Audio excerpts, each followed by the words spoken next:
Você já se sentiu enganado por promessas vazias? E se eu te dissesse que em menos de 2 minutos vou te mostrar como um dos momentos mais embaraçosos do governo Lula revelou não apenas sua fragilidade, mas também uma mudança de discurso inesperada? Fique comigo, porque o que aconteceu ao vivo surpreendeu até os aliados mais próximos. E acredite, isso é só o começo.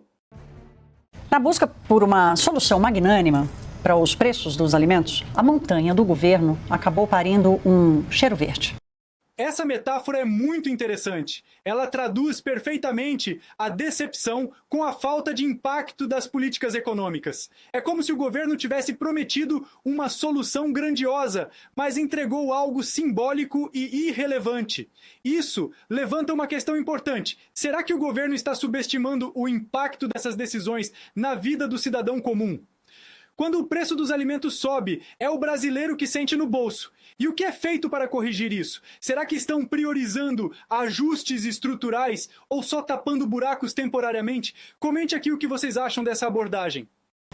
A irrelevância das propostas aventadas até agora pelos ministros de Lula não foi capaz de reduzir a preocupação com a criatividade que ainda pode surgir para tratar da alta da inflação, que, aliás, afeta os preços da comida, mas também dos serviços e dos produtos industriais. A alta dos preços tem como causas principais a disparada do dólar desde o ano passado e a forte demanda pelo consumo, ambos estimulados pelos gastos públicos ou pelo excesso deles. Como não vai arredar o pé na política fiscal, o governo caminha estabanado para lidar com um problema que é real, mas que só virou uma nova crise por erros na sua própria comunicação. Depois de dizer que haveria intervenção nos preços, o ministro da Casa Civil pediu aos brasileiros que troquem a laranja, que está cara, por brioches, ou melhor, por outras frutas. Essa fala mostra como, muitas vezes, as declarações políticas são desconectadas da realidade. É quase uma versão moderna daquela frase histórica da rainha Maria Antonieta, que dizia: "Se não tem pão, comam brioches". Mas o que isso significa para o brasileiro médio? Para quem vive com o salário apertado, não é tão simples trocar alimentos básicos. Isso reflete uma insensibilidade que alimenta o descontentamento popular. Será que falta empatia ou é só um problema de comunicação? Vamos discutir isso. É parte do cotidiano das pessoas fazer escolhas no mercado. O que não é comum e nem bom para a popularidade do governante é ter a sua marca na etiqueta dos preços. O governo de Donald Trump também determinou que mulheres trans presas passem a cumprir pena em cadeias para homens. A decisão da Casa Branca se aplica aos presídios federais dos Estados Unidos. Atualmente, 2.300 pessoas trans estão detidas nessas cadeias. 1.500 fizeram a transição para o gênero feminino. Pessoas trans não se identificam com o gênero que foi atribuído a elas na hora do nascimento. Essa atribuição é feita com base no sexo biológico do indivíduo. Desde 2017, o Departamento de Justiça americano orienta que presos trans sejam alojados de acordo com o gênero com que eles se identificam. Para isso, recomenda laudos médicos e avaliação psicológica. Beth Schwarzafel é jornalista especializada em direitos civis e alerta. As prisões são um lugar especialmente perigoso para mulheres trans, que são alvo de agressões e abusos sexuais em níveis muito mais altos. Essa situação é um dilema social e moral complexo. De um lado, há a necessidade de garantir a segurança de pessoas trans. Do outro, existe uma preocupação legítima sobre como equilibrar isso com a segurança de outros detentos. O que me impressiona é como esse tema é tratado de forma polarizada, quando deveria ser visto como uma questão de direitos humanos básicos. E vocês, o que acham que seria uma solução mais equilibrada para isso?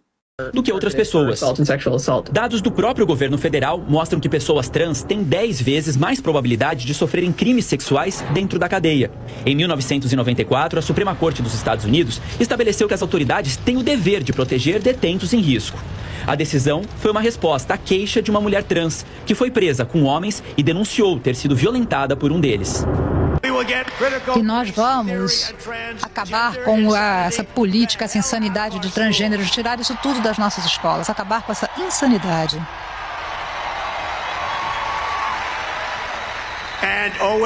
E sempre lembrem, isso é tão fácil que isso vai ser feito amanhã. Nós vamos manter os homens fora dos esportes femininos. Eu vou defender a liberdade religiosa, a liberdade de expressão e o direito de ter armas e portar armas. Depois de anos de construir e defender as nações estrangeiras e proteger terras estrangeiras, vamos finalmente construir o nosso país, defender nossas fronteiras e proteger nossos cidadãos. E vamos parar com essa imigração ilegal de uma vez por todas. Nós não vamos ser invadidos, nós não vamos ser ocupados, nós não vamos ser vencidos, nós não vamos ser conquistados. Seremos uma nação livre e orgulhosa, mais uma vez. E isso vai acontecer amanhã, ao meio-dia. O peso mexicano. Ministro, eu quero ficar aqui no Brasil ainda, antes da gente ir lá para fora. O senhor desculpe, mas eu vou repetir, porque assim, eu perguntei da dívida pública, o senhor terminou falando da dívida das empresas. E eu vou insistir, porque assim, tem um economista que diz, deixa eu só terminar. Tem um economista que diz, ele fala uma coisa muito interessante, que ele diz o seguinte: a dívida pública é o gabarito da política fiscal. Se a dívida pública sinaliza estabilidade e queda, política fiscal, ok, pode até levar mais tempo, mas a dívida pública é o gabarito da política fiscal. A curva da dívida pública para o endividamento público no Brasil hoje, ela é ascendente, eu vou repetir, ela é ascendente, sem trajetória de estabilidade e queda, que é o que vai dar aos investidores a segurança de continuar investindo no Brasil sem pedir 15% do Tesouro. Então eu queria saber o seguinte, o que o senhor vai fazer, porque o arcabouço me parece insuficiente. Esse ponto toca em algo essencial, a credibilidade fiscal do governo. A dívida pública é como um termômetro da saúde econômica de um país. Se ela está fora de controle, os investidores perdem a confiança. Mas será que o governo está disposto a fazer cortes reais e ajustes estruturais? Ou será que estamos apenas maquiando números? Esse é um debate urgente e que afeta diretamente a inflação, os juros e, claro, o seu bolso. Uma coisa é fazer um déficit zero com juro a 9.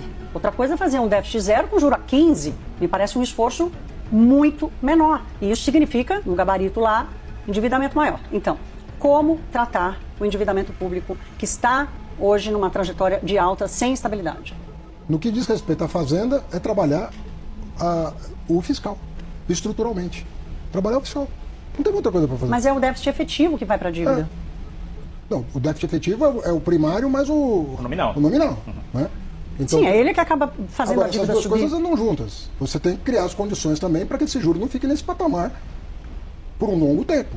Se for um juro que vai simplesmente combater uma mudança de nível de preço em função de um dólar novo, que pode acontecer em função da política fiscal e monetária americana, isso pode acontecer.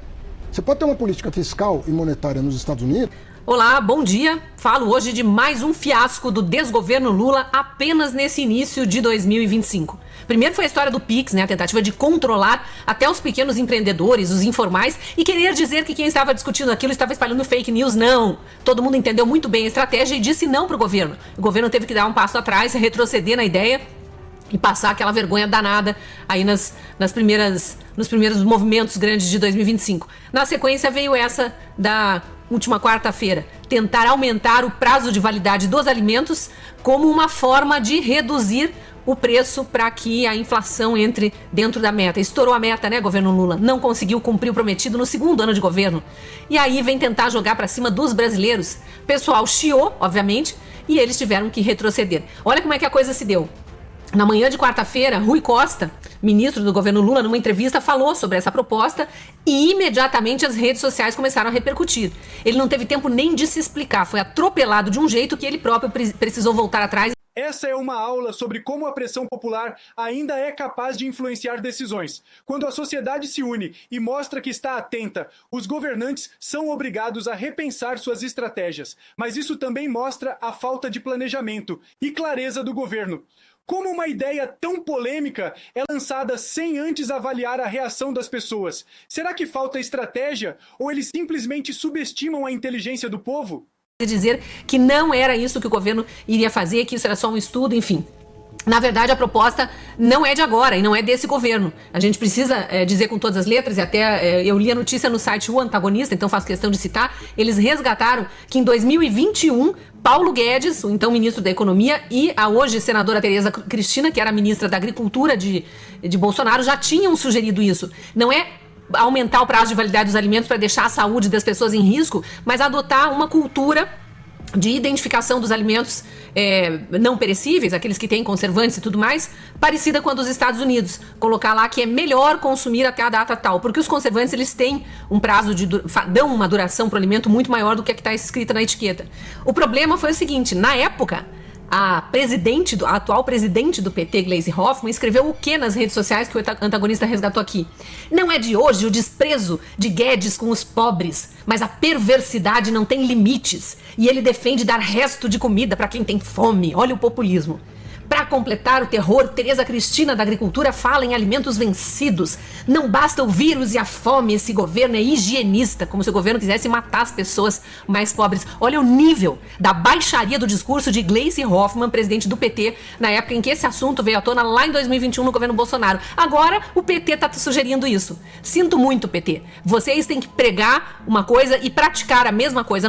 Essa frase é o centro da questão. A incoerência destrói a credibilidade de qualquer partido ou político. Quando você diz uma coisa no passado e faz outra no presente, você abre espaço para a desconfiança. Isso reforça um problema maior. Será que o debate político no Brasil está mais preocupado em atacar o adversário do que em propor soluções reais?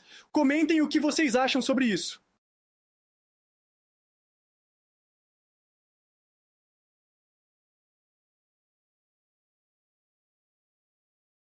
Adianta inverter o discurso e querer depois jogar a culpa em outros governos. Se lá atrás era tudo isso aqui, toda essa perversidade que Gleisi Hoffmann prega, por que discutiríamos agora no governo PT? Mas óbvio que já tem gente aí dizendo que é fake news, né, da extrema-direita, que o governo ia aumentar o prazo de validade dos alimentos. Era essa mesma discussão aqui. Então é importante a gente ficar atento com o que é dito também por esses integrantes do governo Lula, por esses nomes, né, os grandes nomes do PT, porque toda hora eles mudam o discurso conforme a conveniência. O que realmente precisa ser dito aqui? Por que as contas do governo Lula estão fora de controle? A dívida do Brasil estourou, o dólar está muito disparado, a economia indo à bancarrota e o governo tendo que falsear esses números de emprego, né, mudar as formas de medir lá no IBGE, aquela velha estratégia suja. Porque não aceita parar de esbanjar, não aceita parar com esses 39 ministérios, com essa farra do dinheiro público, com cabides de emprego para tudo que é petista ou satélite do PT para abrigar a companheirada. Tem que apertar o cinto, tem que demitir.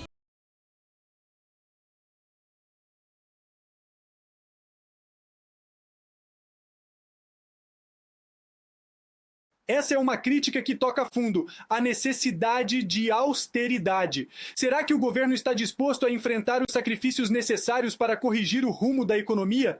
A verdade é que a população está cansada de ver gastos excessivos enquanto falta dinheiro para saúde, educação e segurança. Mas será que existe um equilíbrio possível entre ajuste fiscal e manutenção de programas sociais? Esse é o tipo de debate que precisamos aprofundar. Tem que fechar ministério, tem que apresentar um ajuste fiscal real para a população brasileira começar a aceitar a medida que for. Ainda mais essas que são bastante polêmicas, né?